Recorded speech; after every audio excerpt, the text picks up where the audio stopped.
तू मारेगा मुझे? तुम सब यहाँ मुझे मारने इकट्ठे हुए हो? अरे तुम्हारा खुद का कोई ईमान धर्म नहीं है, तुम मारोगे मुझे?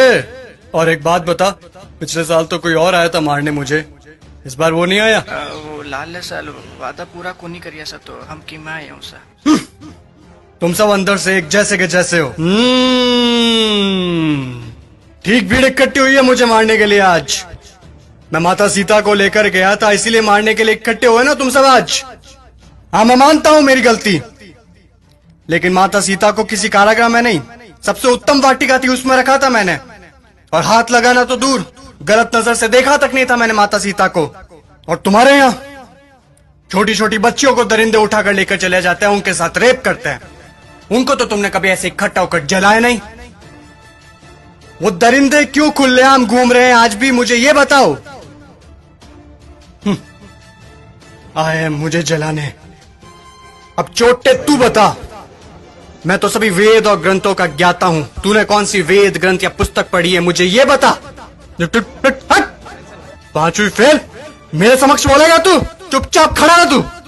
देख, मुझे ना केवल संगीत का शौक है, बल्कि सभी रागों का, सुरों का और वाद्य यंत्रों का ज्ञान भी है। तुझे क्या ज्ञान है वाद्य यंत्रों के बारे में? ये मारने आया है मुझे। अब तुम लोग सुनो, मेरे जैसा महादेव का भक्त ना तो कोई हुआ है, ना मेरे जैसा महादेव की भक्ति किसी ने की है। और तुम लोग, तुम्हारा भी कोई जमीर नहीं है।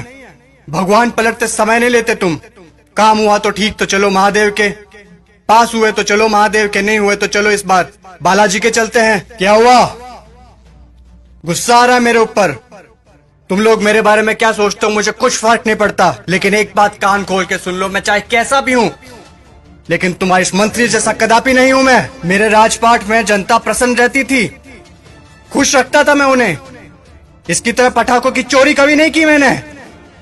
बोलूं, बता दूं सभी को, ये दुष्ट, ये तुम्हारा मंत्री दुष्ट एक नंबर का, ये कागजों में लिखता है कि रावण दहन के लिए 50 पेटी पटाखों के लगे, और लगा था 5 भी नहीं है, ये सब इसके घर पे जा रहे हैं। और तुम लोग क्या कहते हो? बुराई पर अच्छाई की जीत। कहां हुई, कहां हुई बुराई पर अच्छाई की जीत? जब तक तुम्हारे मन में चोरी, गद्दारी, लालच, वासना, द्वेष, अहंकार जैसी भावनाएं जीवित है, बुराई कैसे मरेगी? बुराई मर ही नहीं सकती। तुम लोग मुझे खत्म करने आए हो ना? अरे मेरा खात्मा तो मेरा अहंकार कभी कर चुका। अब अगर मारना है, जलाना है, तो अपने अंदर छुपे रावण को जलाओ, उसको मारो। सच्चाई और अच्छाई को अपना लो, बुराई अपने आप खत्म हो जाएगी।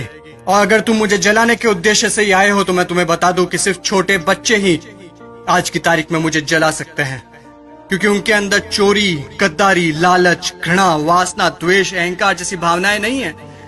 असल में वही हैं ईश्वर का स्वरूप।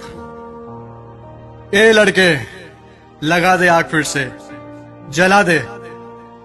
अगले साल फिर आऊंगा मैं जलने के लिए, लेकिन अगले साल मैं देखूंगा कि आप लोगों ने अपने अंदर के रावण जलाए हैं या नहीं। खुश हैं अभी आप सब? एक बार फिर से आपका रावण जल रहा है।